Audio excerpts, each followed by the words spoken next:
Assalamualaikum warahmatullahi wabarakatuh. Alhamdulillahirabbil alamin wassalatu wassalamu ala asrafil anbiya'i wal mursalin wa ala alihi wa sahbihi ajma'in. Allahumma shalli ala Muhammad wa ala ali Muhammad. Alhamdulillah, para hadirin yang dirahmati Allah Subhanahu wa taala. Kita bersyukur kepada Allah atas limpahan karunia yang diberikan kepada kita sehingga kita dapat melanjutkan kajian kita pada kitab Bulughul Maram, di mana insyaallah kali ini kita akan membahas bab tentang sutroh sholat. Ya. Hadirin yang dirahmati Allah Subhanahu wa taala, kita lanjutkan saja pada hadis yang pertama dari Abu Juhaim bin Al-Harits radhiyallahu anhu. Dia bertutur, Rasulullah shallallahu alaihi wasallam bersabda, seandainya orang yang melintas di hadapan orang yang sedang sholat mengetahui betapa besar dosanya, niscaya berdiri menunggu selama 40 lebih baik untuknya daripada melintas di depan orang yang sedang sholat. Hadis ini diriwayatkan oleh Bukhari dan Muslim. Masya Allah, ini luar biasa ya. Ternyata kalau kita mengetahui bagaimana dosanya ketika kita melintas di depan orang yang sholat, maka berdiri selama 40 tahun lebih itu lebih baik daripada kita melintasi orang yang sedang sholat. Makanya termasuk Imam Asy-Syaukani menjelaskan kepada kita bahwa sutrah sholat ini termasuk wajib, kata beliau. Ya. Kita lanjut hadis yang kedua dari Aisyah radhiyallahu anha. Dia mengutarakan, ketika perang Tabuk, Nabi Shallallahu alaihi wasallam ditanya mengenai sutrah orang yang sholat. Beliau menjawab, setinggi pelana hewan tunggangan unta. Ya. Setinggi pelana hewan tunggangan. Maksudnya unta itu. Hadis ini sahih diriwayatkan oleh Muslim. Kita baca intisari hadis ini. Yang pertama, kita disyariatkannya meletakkan sutroh ya bagi orang yang sholat. Jika memungkinkan, panjang dan lebar sutrah itu seperti bagian belakang pelana hewan tunggangan. Karena itulah bentuk yang sempurna itu ya. Yang ketiga, sholat dengan meletakkan sutroh disyariatkan baik sewaktu safar maupun mukim. Juga tatkala seorang sholat di daerah terbuka maupun di dalam ruangan.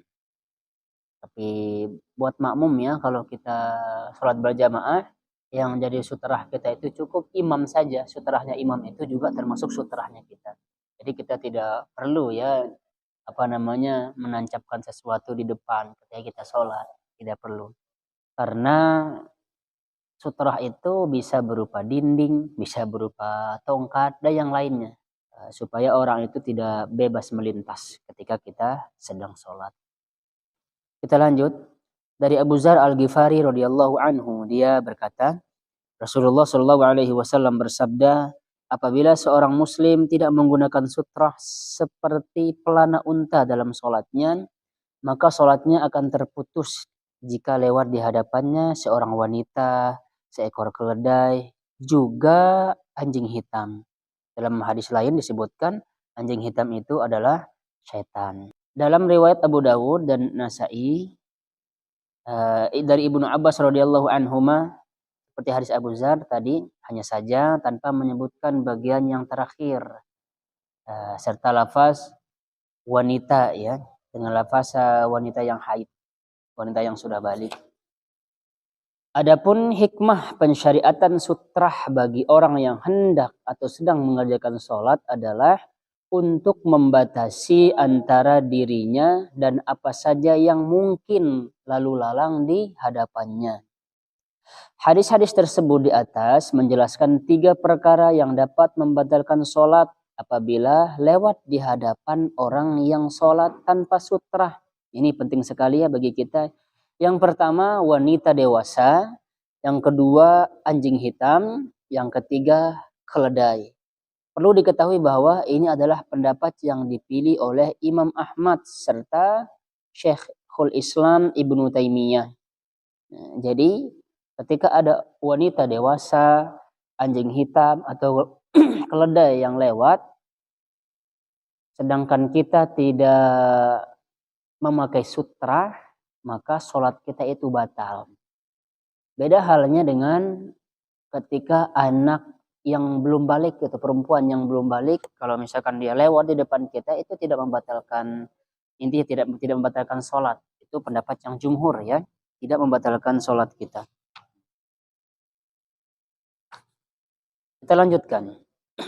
Dari Abu Sa'id Al-Khudri radhiyallahu anhu, dia berkata, Rasulullah shallallahu alaihi wasallam bersabda, jika salah seorang dari kalian sholat sedang di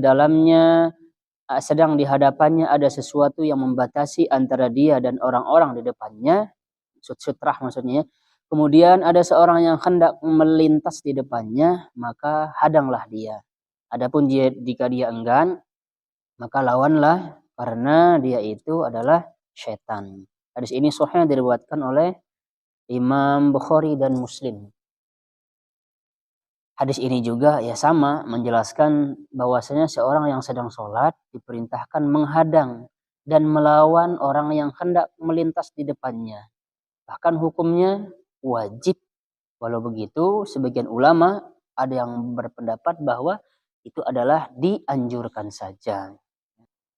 Ya, ini adalah ancaman bagi orang-orang yang suka lewatlah di hadapan orang yang sholat. Padahal kalau kita tahu dosanya adalah itu lebih baik ketika misalkan ya besar dosanya. Karena apa? Kata Rasulullah, lebih baik dia itu berdiri selama 40 tahun. Dia berdiri selama 40 tahun, itu lebih baik darinya daripada dia melintasi orang yang sedang sholat. Tapi mudah-mudahannya bisa jadi juga karena orang tidak tahu. Mungkin karena dia terburu-buru, lalu kemudian dia langsung saja berjalan, dia melewati orang yang sedang sholat. Kalau misalkan ada space misalkan di depan, ada space-nya tidak apa-apa, ya. Dia lintasi dulu orang yang sudah sholat ini, ya lewat di depannya saja, lalu kemudian dia menuju ke space yang ada. Lalu kemudian dia keluar. Silahkan, itu tidak apa-apa insya Allah ya.